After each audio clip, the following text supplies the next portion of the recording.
भगवान कहा जाता है। हमारे मन में ये शंका हो कि आखिर हम भगवान, हमारा भी स्वरूप उन्हीं जैसा है जैसा उनका स्वरूप है, हमको भगवान तो नहीं कहा जा सकता। बिल्कुल इसलिए नहीं कहा जा सकता, हमें वो ज्योतियां तो हैं, लेकिन हमारी अविद्या ने उन ज्योतियों पर पर्दा डाल रखा है, उन ज्योतियों को एकदम दबा रखा है। इसलिए जब तक हम ज्ञान से, महापुरुषों के सानिध्य से उस आवरण को हटाएंगे नहीं, तब तक वस्तुतः हमें वह भ्रम जो है प्रदीप्त नहीं हो पाएगा, सामने नहीं आ पाएगा। इसलिए उसको जैसे ही हटा दिया जाए तो सीधे सीधे व्यक्ति जो है उस रूप में प्राप्त हो जाता है। दूसरी बात आ रही है बंधुओं, यहाँ पर गीता शब्द का प्रयोग किया गया है। ये तो भगवान शब्द की उत्पत्ति इस रूप में हुई। दूसरा शब्द आता है कि गीता। देखिए वहां पर गीता का मतलब होता है गाई गई। क्या है ये? उपनिषदें हैं, अभी आगे आएंगे। ये उपनिषदें गाई गई है किनके द्वारा? भगवान श्री कृष्ण के द्वारा। वस्तुतः यहाँ पर क्यों कहा गया कि गीता? वहां पर तो ये भी शब्द रखा जा सकता था, कथिता, वर्णिता, विवेचिता, पठिता, कुछ भी, लेकिन सीधे सीधे वहां पर शब्द दिया गया है बंधुओं गीता। गीता माने गाई गई, यह है। बहुत सोच समझ करके ये शब्द का यहाँ पर व्यवस्थापन किया गया है। देखिए ऋग्वेद के मंत्र हैं, उन ऋग्वेद के मंत्र को हम क्या कहते हैं? ऋचा कहते हैं। उस एक ऋचा का दान हम करते हैं तो ऋग्वेद रूप, पहले ऋग्वेद रूप में ऋग्वेद को ध्यान रख करके जब ऋचा का पाठ करते हैं तो थोड़ा कम समय लगता है, लेकिन वही यदि हम आगे चल करके सामगान के रूप में करना शुरू करते हैं, एक का 4 गुना वहां पर समय लगना शुरू हो जाता है। ये जो एक का 4 गुना समय लगना शुरू हो जाता है, उसी को कहा जाता है गीति सुसामाख्या। मीमांसा शास्त्र ने ये शब्द दिया है गीति सुसामाख्या। उस मंत्र का गायन करने के कारण ही उसकी संज्ञा हो गई है गीति। इसको हम साम कहते हैं। इसलिए भगवान श्री कृष्ण ने कहा था वेदा नाम सामवेदोस्मि। ऐसे ही नहीं कहा है वेदों में मैं सामवेद हूं, ये बात उन्होंने चल करके वहां पर प्रस्तुत किया है, कहा है। इस तरह से यहाँ पर आप देखें, ये जो भगवान श्री कृष्ण ने जो श्लोकों में निबद्ध है, श्लोकों में निबद्ध उसका उन्होंने क्या किया है? दान किया है। बहुत अच्छी तरह से रुक रुक करके एक एक चीज की अच्छी तरह से व्याख्या करते हुए तब जाकर के आगे बढ़े हुए हैं। इसलिए यहाँ पर गीता शब्द का प्रयोग ही किया गया है, दूसरे शब्द का प्रयोग नहीं किया गया। श्रीमद् भगवद गीता, ये गीता को हम उपनिषद कहते हैं, क्योंकि जितने भी अध्याय हैं उन सभी अध्यायों के अंत में लिखा हुआ है कि श्रीमद् भगवद गीता सु उपनिषत्सु। अब आप देखिए बहुवचन का प्रयोग किया गया है, इत श्रीमद् भगवद गीता सु उपनिषत्सु। आगे जो विषय है उनका उन्होंने वर्णन कर दिया है। अब आप कहेंगे कि यह जो कहा गया भगवद गीता सु उपनिषत्सु, इसमें उपनिषत्सु या बहुवचन का प्रयोग क्यों किया गया है? क्या ये वो जो हमारे कठ तेल इत्यादि जो है वही उपनिषद रात्र के यहाँ पर रखे गए हैं क्या? तो नहीं रखे गए तो क्या है ये? मित्रों वस्तुतः कठ केन ईश इत्यादि इत्यादि ये जितने भी बताए जा रहे हैं, ये सारे जो है वहां पर चल करके वे अलग उपनिषद के रूप में दिए गए। लेकिन ये जो श्रीमद् भगवद गीता को उपनिषद कहा जा रहा है, इस उपनिषद शब्द का बोध करने की दृष्टि से हमें महाभारत के भीष्म पर्व में चलना पड़ेगा। उस महाभारत के भीष्म पर्व में ये बात बड़ी अच्छी तरह से स्पष्ट की गई है, बड़ी अच्छी तरह से बताई गई है। देखिए वहां शांति पर्व बड़े स्पष्ट रूप शब्दों में कहा जा रहा है वेदस्योपनिषद सत्यम, सत्यस्योपनिषद दमः, दमस्योपनिषद दानम, दानस्योपनिषद तपः, तपस्योपनिषद त्यागः, त्यागस्योपनिषद सुखम, सुखस्योपनिषद स्वर्गः, स्वर्गस्योपनिषद समाः। ये उन्होंने एक को आगे बढ़ाते हुए कह दिया गया है।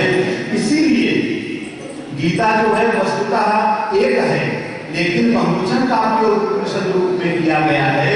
यानी ये जो तत्व वहां पर समाहित है दिए गए हैं शांति पर्व में, सत्य के बारे में, दम के बारे में, दान के बारे में, तप के बारे में, त्याग के बारे में, और सुख के बारे में, स्वर्ग के बारे में, और श्रम के बारे में, इन सब को ध्यान रख करके यहाँ पर इन सब का विवेचन हमारे इस श्रीमद् भगवद गीता इस पवित्र ग्रंथ में किया गया है।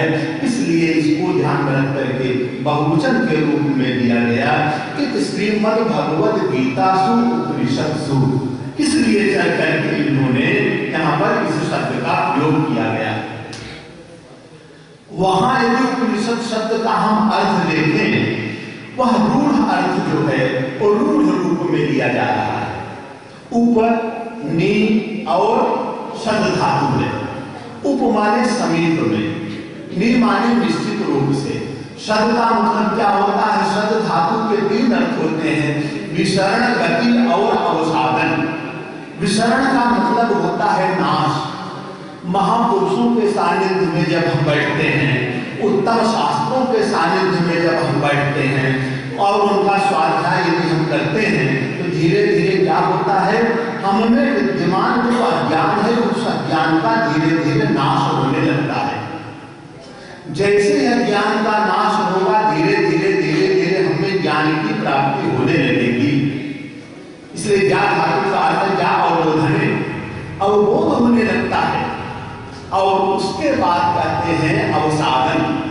तब हमको ये ध्यान में आता है कि वस्तुतः सत्यम ब्रह्म जगन मिथ्या, ये जो कुछ भी दिखाई पड़ रहा है व्यावहारिक दृष्टि से, ये तो मिथ्या रूप है, सत्य है तो एक वह ब्रह्म ही है, ये बताया जाता है। ऐसी स्थिति में चल करके फिर हम वहां पर अर्थ लेते हैं कि महापुरुषों के सानिध्य में बैठने से निश्चित रूप से हमारे अज्ञान का विनाश होता है, और उस अज्ञान का विनाश करते हुए ज्ञान की प्राप्ति करते हुए हम माया मोह के बंधनों से मुक्त होते हैं। ये क्यों हम कह रहे हैं? क्योंकि हमारे मानव जीवन को सबसे अधिक अभिलाषा 2 ही चीजों की होती है। एक जिजीविषा, संतुलित जीवन जीने की इच्छा, और एक है मोक्ष इच्छा, मोक्ष प्राप्त करने की इच्छा, जिसको हम अभ्युदय और निश्रेयस के रूप में कहते हैं। और इसी को हमारे शास्त्रों ने धर्म की संज्ञा दी है। यदो अभ्युदय निश्रेयस सिद्धि सा धर्मा, उसको हमारे यहाँ धर्म की संज्ञा दी गई है। इसलिए इन शास्त्रों के सानिध्य में, गुरुओं के सानिध्य में, संतों के सानिध्य में, महापुरुषों के सानिध्य में बैठ करके हम कुछ प्राप्त करते हैं। धीरे धीरे हमारे जो चक्षु हैं ये खुलने लगते हैं। चर्म चक्षु हैं, ये तो खुले ही हैं इस रूप में, लेकिन हमारा जो तृतीय नेत्र है, वो तृतीय नेत्र कौन सा है? ज्ञान है। ज्ञानम मनुष्य से नेत्रम तृतीयम, वह हमारा तृतीय नेत्र खुल जाता है। तो निश्चित रूप से हमें ये लगना लगता है कि जिसके सानिध्य से हम यहाँ पर पहुंचे हुए हैं, पुनः उसके सानिध्य को प्राप्त करें, ये व्यवस्थाएं की जाती हैं।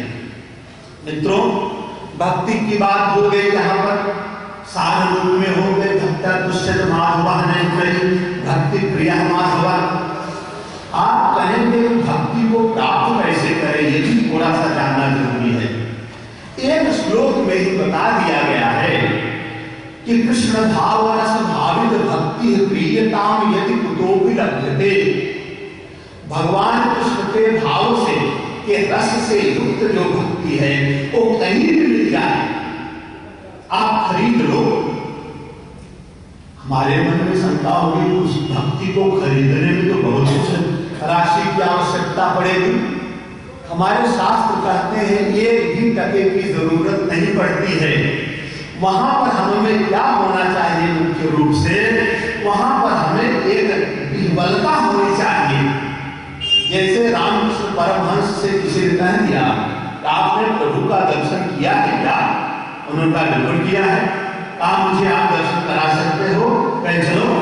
लेकिन पानी को उसको डुबोने लगे। अब पानी धीरे धीरे धीरे धीरे जब यहाँ तक आ गया, उसकी व्याकुलता, उसकी बेचैनी बढ़ने लगी।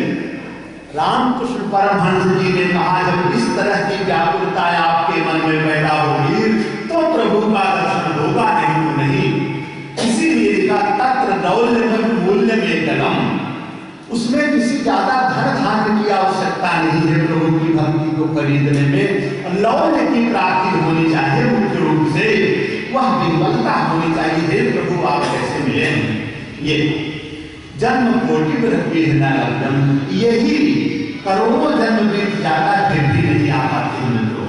इसलिए उस भक्ति को प्राप्त करने के लिए जो हमारे महापुरुष लोग हैं, इन महापुरुषों के सानिध्य को प्राप्त करना अति आवश्यक है, बहुत जरूरी है।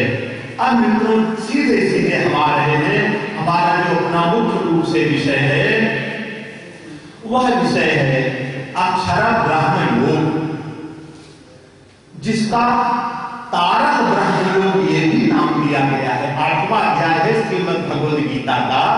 श्रीमद् भगवद गीता के 8वें अध्याय को अक्षर ब्रह्म योग नाम दिया ही गया है, ब्रह्म विद्या नाम दिया ही गया है।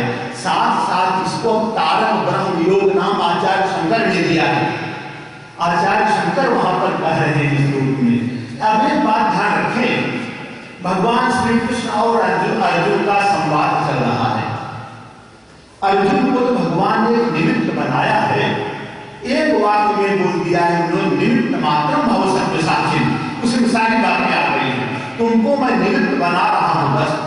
उन्होंने निमित्त बना करके संपूर्ण सृष्टि को उपदेश दिया है, संपूर्ण सृष्टि को रास्ता दिखाया है। केन तथा गंतव्यम, किस मार्ग से हमको चलना है ये मार्ग तो समझ लो बस, और कुछ नहीं है। इसीलिए जब ये आपका श्रीमद् भगवद गीता का 7वां अध्याय जो है, उस 7वें अध्याय की जैसे जैसे पूर्णता होती है, भगवान श्री कृष्ण ने वहां पर इस तरह के पारिभाषिक शब्दों का प्रयोग किया है। अब आप देखें अंतिम 30वां जो श्लोक है, साधि भूतादि दैवम माम साधि यज्ञम च ये विदु प्रयाण काले पूज्यमाम ते विदुर्युक्त चेतसा। देखिए कई शब्द दिए जा रहे हैं यहाँ पर मुख्य रूप से, अधिभूत, अधिदैव, अधियज्ञ, है ना। इन शब्दों को मुख्य रूप से यहाँ पर प्रभु ने दिया है। अब जैसे ही अर्जुन ने उनके द्वारा कहे गए इन शब्दों को सुना, अर्जुन के मन में ये जिज्ञासा कुछ भी हो, नर और नारायण हम भले कहते हैं कृष्ण और अर्जुन को, लेकिन अर्जुन भी तो एक मनुष्य ही है उस रूप में। और जहां पर गया है वहां पर देखा कि हम उन्हीं के साथ युद्ध करने के लिए यहाँ पर खड़े हुए हैं जिन्होंने बचपन से हमारा लालन पालन किया है। उसमें इस तरह का भाव आ गया, अज्ञानता का भाव, जिसको कहते हैं मूर्छा का भाव आ गया है, उसकी जड़मति जैसी होने लगी है। ऐसी स्थिति में प्रभु ने प्रारंभ से लेकर के अब तक इस तरह से उसको समझाते हुए आगे बढ़े हैं। इसीलिए जैसे उनके सामने आया एक पारिभाषिक शब्द, उन पारिभाषिक शब्दों को ध्यान में रख करके ही उसने प्रश्न पूछना शुरू किया। कौन से प्रश्न है? किम तद ब्रह्म किमध्यात्मम किम कर्म पुरुषोत्तम अधिभूतम च किम प्रोक्तम अधिदैवम किमुच्यते अधियज्ञः कथं कोत्र देहेस्मिन् मधुसूदन प्रयाण काले च कथं ये योजनीयता।